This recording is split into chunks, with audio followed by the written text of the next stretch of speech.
esta crónica yo voy a enfocar los problemas con todo mi corazón abierto y sinceramente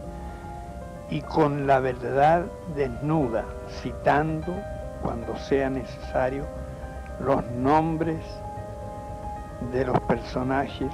que aparecen a través de ellas.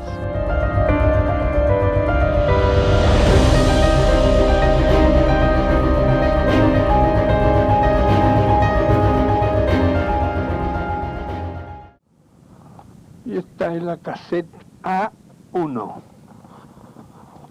El objeto de estas crónicas es dejar testimonio de los hechos que ocurrieron en la Fuerza Aérea de Chile y en el país de cuando yo fui comandante en jefe de la Fuerza Aérea. Son momentos, creo yo, más difíciles de los que ha conocido comandante en jefe alguno desde que se fundó la institución. El objeto es dejar, como decía, un testimonio para que mi familia y mis hijos lo conozcan y si ellos más tarde estiman necesario publicarlos, que lo hagan en la forma que mejor lo deseen. En esta crónica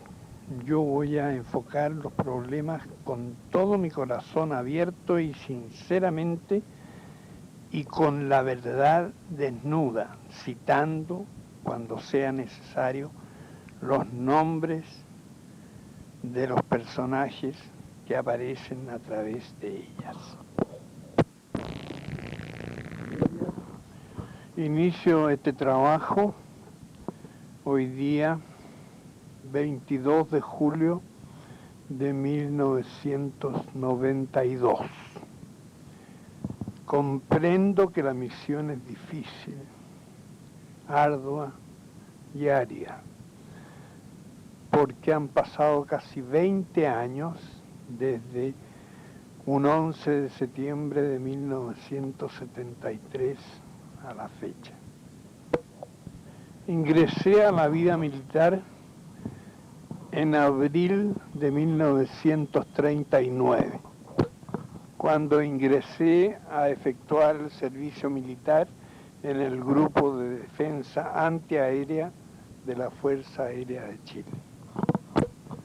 Posteriormente, en septiembre de ese año, ingresé al curso de aspirante a oficiales de la unidad, compuesto por más de 60 alumnos. El puesto que obtuve ahí fue muy bueno, lo que me permitió ingresar a la escuela militar con una vacante y una beca de la Fuerza Aérea de Chile. Nuestro comandante en esa época de la unidad era don Osvaldo Puccio Guzmán, quien al recibirnos nos advirtió que él era ajeno a toda clase de influencias y que asignaría las vacantes que le otorgara la Fuerza Aérea de Chile para la escuela militar en estricto orden de acuerdo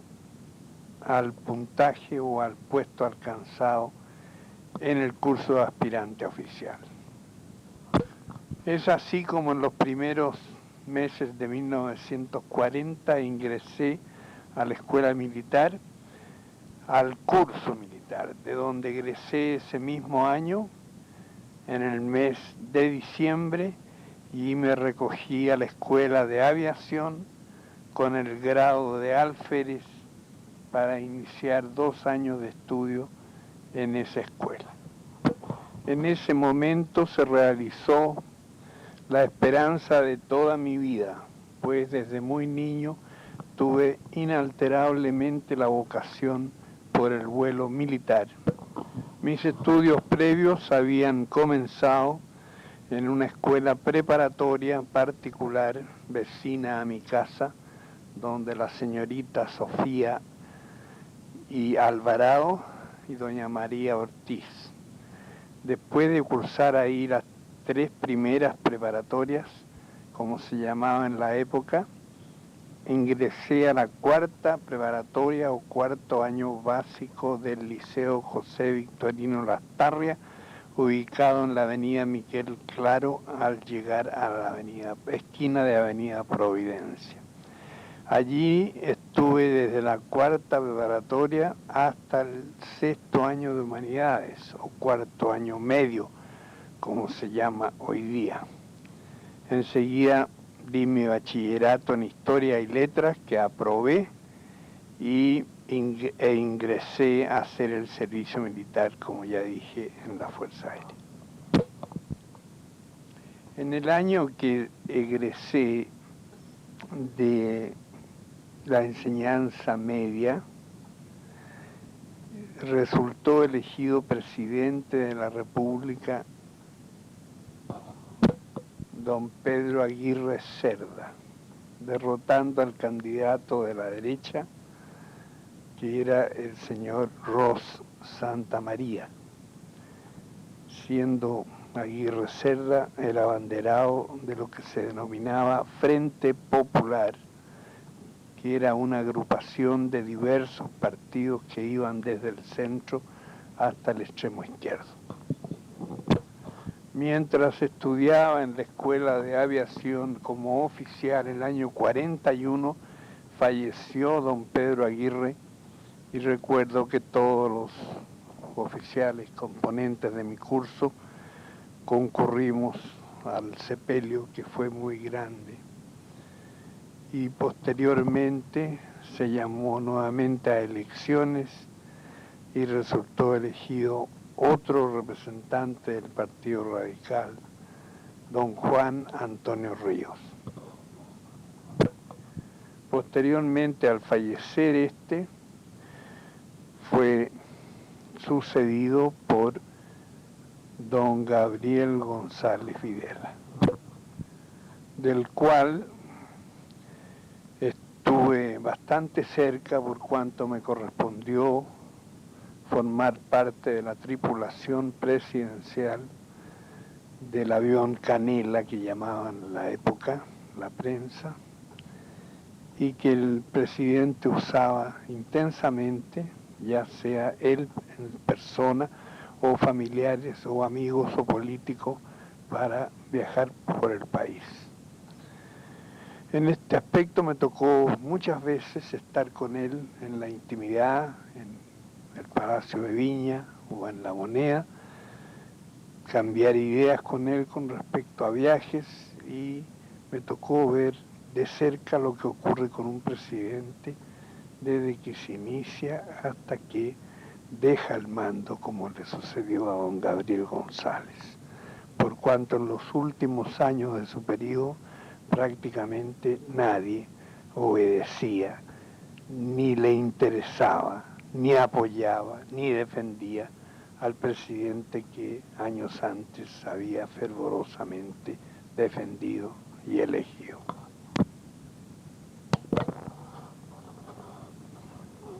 Es así como me tocó vivir el periodo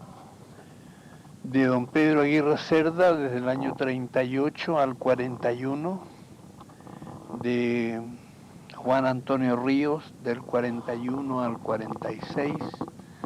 de Gabriel González Videla del 46 al 52, de Carlos Ibáñez del Campo desde el 52 al 58, de Jorge Alessandri Rodríguez desde el 58 hasta el 64, de Eduardo Frei Montalva desde el 64 al 70, de Salvador Allende Gossens del 70 al 73, y finalmente el gobierno de Pinochet Ugarte desde el 73 hasta el 89. Pinochet Ugarte se decidió a entregar el gobierno el año 89 mediante un plebiscito que perdió y que él no se lo esperaba, ya que tenía el convencimiento que ganaría ese plebiscito de acuerdo a los informes, encuestas y consejos y oídos que prestaba a sus más allegados seguidores. Él no pensó jamás que iba a perder y fue víctima, diría yo, de la actuación maestra de los comunistas que lo comenzaron a avivar y a asistir masivamente a sus reuniones y que le hicieron aparentar que contaba con mayoría popular, y se decidió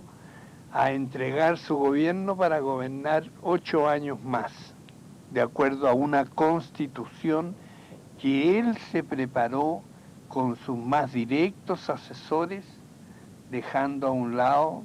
la constitución que había elaborado una comisión legislativa que yo llamé en los primeros días del gobierno en 1973 y que dejó a un lado, como digo, esa constitución, proyecto de constitución, así como la de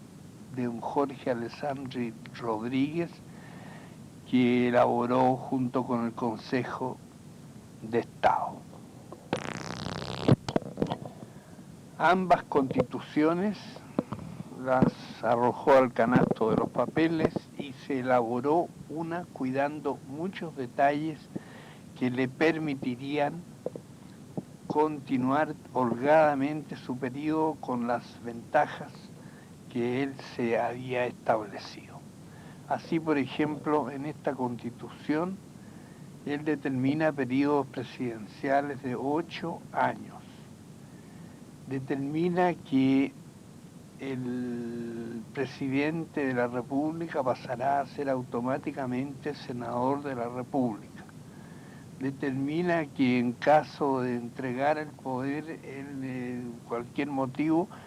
continuaría al mando de la comandancia, es decir, continuaría como comandante en jefe del ejército. Todos los comandos en jefe quedan independientes y ajenos al mando presidencial que siempre se consagró en las constituciones de Chile y de todos los países democráticos. La subordinación del poder militar al poder civil era algo tradicional, pero en este caso, con la Constitución de Pinochet, que aprobó por un plebiscito el año 82, el cual se llevó a efecto sin registros electorales,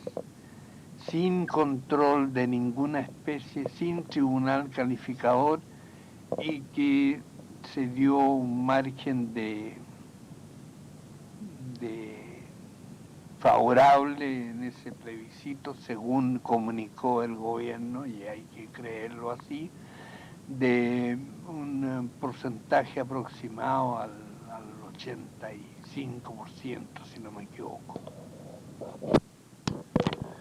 Tan sorprendido quedó Augusto Pinochet Ugarte de este resultado